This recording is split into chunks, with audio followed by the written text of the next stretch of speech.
Iran ने हाल ही में एक ऐसा काम किया है जिसके बाद अमेरिका की नींद उड़ गई है। और न सिर्फ अमेरिका बल्कि इजराइल और अमेरिका इमरजेंसी बैठकें कर रहे हैं। ईरान ने दागा 2000 किलोमीटर रेंज वाला मिसाइल, जिसके बाद F-15EX को क्यों बदल दिया इजराइल ने। जानेंगे यहाँ क्या चल रहा है। और जहां एक तरफ ये सब कुछ चल रहा है तो वहीं नाटो में आखिर लिया गया भारत के लिए बड़ा फैसला। भारत क्या मानेगा, जानेंगे नाटो ने ऐसा क्या फैसला लिया है। जियोपॉलिटिक्स में धमाल मचा हुआ है, आइए जानते हैं इन खबरों को विस्तार से। ईरान ने ना तहलका मचा दिया है, इसलिए तहलका मचा दिया है कि ईरान ने अब सारी हदें पार करते हुए एक सफल परीक्षण कर लिया है। और ये सफल परीक्षण ईरान ने हाल ही में 2000 किलोमीटर की रेंज वाली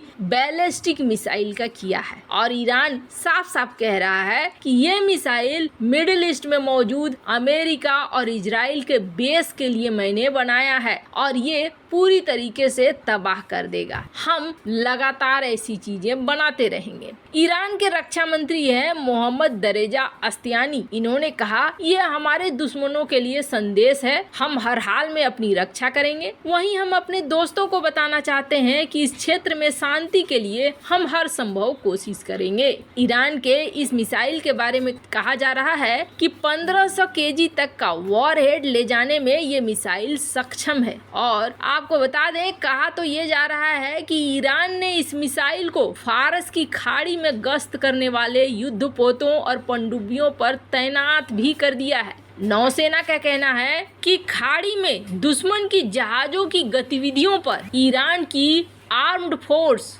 नजर बनाए हुए है। और ये बैलिस्टिक मिसाइल अमेरिका के टॉम हॉक से भी ज्यादा दूरी तक मार करने में सक्षम है। आपको बता दें, ईरान इस बात को जानता है कि यहाँ पर उसके हथियारों को निशाना बनाया जाएगा और इस वजह से ईरान अपनी न्यूक्लियर फैसिलिटी को इजराइल और अमेरिका के हमले से बचाने की पूरी कोशिश कर रहा है। अब वो पहाड़ी के नीचे जमीन में परमाणु हथियार बना रहा है, जिसकी सैटेलाइट तस्वीरें भी सामने आई थी। ईरान के वर्कर्स जागरोस की पहाड़ों में टनल खोदते दिखाई दिए। ये जगह ईरान की न्यूक्लियर साइट नातांज के बिल्कुल करीब है। नातांज जो कई बार विस्फोट का शिकार बन चुका है। खैर, ईरान को रोकने के लिए उसकी न्यूक्लियर फैसिलिटी पर कई बार पहले भी हमले हो चुके हैं। दरअसल ईरान करीब 22 साल से एटमी ताकत हासिल करने की कोशिश कर रहा है। अमेरिका समेत पश्चिमी देश, इजराइल और अरब वर्ल्ड को लगता है कि अगर ईरान ने न्यूक्लियर हथियार बना लिए तो इससे दुनिया को खतरा पैदा हो जाएगा। 2010 में ईरान को रोकने के लिए UN सिक्योरिटी काउंसिल, यूरोपीय यूनियन और अमेरिका ने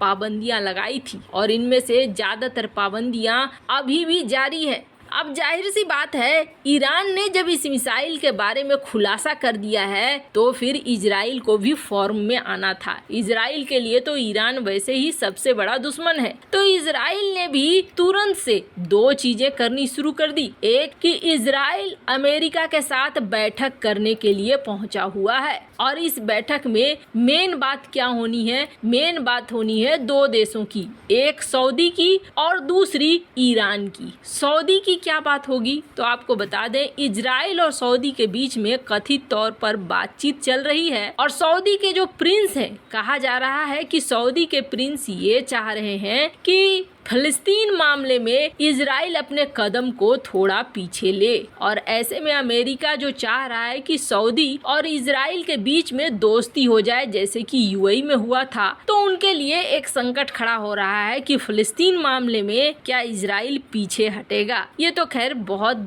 बड़ी बात हो जाएगी अगर इजराइल पीछे हटता है तो, क्योंकि फिलिस्तीन का मुद्दा आज का नहीं बल्कि काफी पुराना है। तो वहीं दूसरा मुद्दा है ईरान का। ईरान के लिए भी ये यहाँ पहुँचे हैं कि आखिर करना क्या है ईरान का, बताओ। तो आप सोचेंगे कि इजराइल कब से सिर्फ कूटनीति रणनीति की बात समझने लगा, तो आप समझ लीजिए ऐसा नहीं है। इस कल इजराइल ने ईरान का तोड़ निकाल लिया है और वो तोड़ क्या है? इजराइल के पास है F-15EX फाइटर जेट और इसे इजराइल बदल रहा है। इसे बदल कर इजराइल इसमें लगा रहा है बम GBU-57। GBU-57 क्या करता है, जमीन के नीचे 80 से 100 किलोमीटर तक घुसकर तब जाकर फटता है। यानी जो जमीन के नीचे बनाया है ईरान ने ये तहखाना, इसे फोड़ने के लिए भी इजराइल ने अपने विमानों को बदलना शुरू कर दिया है। मतलब तू डाल तो मैं पात उस हिसाब किताब में इजराइल चल रहा है। अमेरिका तो बस इसलिए गया होगा कि मुझे हाँ कह दो, एक बार हाँ कहो उसके बाद देखो जलवा। खैर, जहाँ एक तरफ ये सब कुछ हो रहा है तो वहीं दूसरी तरफ समय कैसे बदलता है, इसको ऐसे देखिए कि भारत की अहमियत सब जगह बदल रही है। भारत के लिए जैसे खजाने का द्वार खुल रहा है। अमेरिकी संसद में एक रिपोर्ट पेश की गई है और एक प्रस्ताव पेश किया गया है। इस प्रस्ताव का मतलब बहुत बड़ा है। हम तो जानते ही हैं कि नाटो जो पहले 30 देशों वाला एक संगठन था, वो अब 31 देशों वाला संगठन बन चुका है और इस संगठन को धीरे धीरे मजबूत ही किया जा रहा है। हालांकि फ्रांस ने एक समय कहा था कि नाटो अब ब्रेंडेड हो चुका है, इससे निकलने का वक्त आ गया है, लेकिन अब ऐसा लगता नहीं है। ऐसा लग रहा है जैसे नाटो एक बार फिर से अपने आप को मजबूत कर रहा है। नाटो ये सामने देख रहा है कि ताइवान के साथ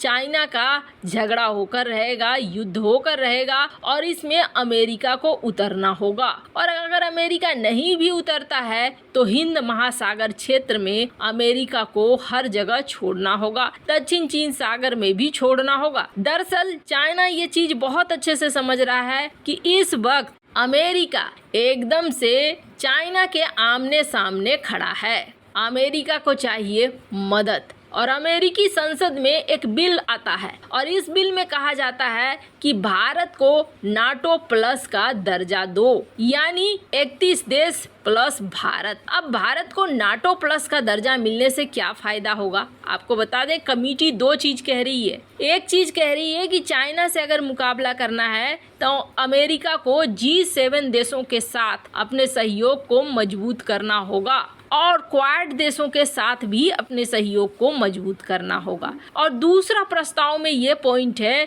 कि भारत को नाटो प्लस का मेंबर बना दो। अब नाटो प्लस का मेंबर बनने से भारत को क्या फायदा है, आपको बता दें। क्या आर्टिकल 5 को भारत इस्तेमाल कर पाएगा, यानी भारत पर हमला होगा तो क्या नाटो देश मदद करने के लिए आएंगे? तो आपको बता दें ऐसा कुछ नहीं होगा। लेकिन हाँ, नाटो प्लस बनने से अमेरिकी डिफेंस इंडस्ट्री और टेक्नोलॉजी भारत को मिलने लगेंगे। बेहतर अमेरिकी टेक्नोलॉजी भारत को मिलेंगे। अमेरिका भारत में अभी कोई वैसा डिफेंस समझौता या डील नहीं है, लेकिन अमेरिका ने भारत को एक खास पार्टनर का दर्जा दिया हुआ है। पर अगर नाटो प्लस में आ जाता है तो फिर भारत को खुलेआम तौर पर अमेरिका टॉप के हथियारों को दे सकता है, उसकी टेक्नोलॉजी को दे सकता है। वैसे आपको क्या लगता है, क्या भारत को नाटो प्लस का दर्जा लेना चाहिए? इस प्रस्ताव के खबर के बारे में कमेंट कर अपनी राय जरूर बताएं। जल्द मिलते हैं अगली वीडियो में नई खबर के साथ।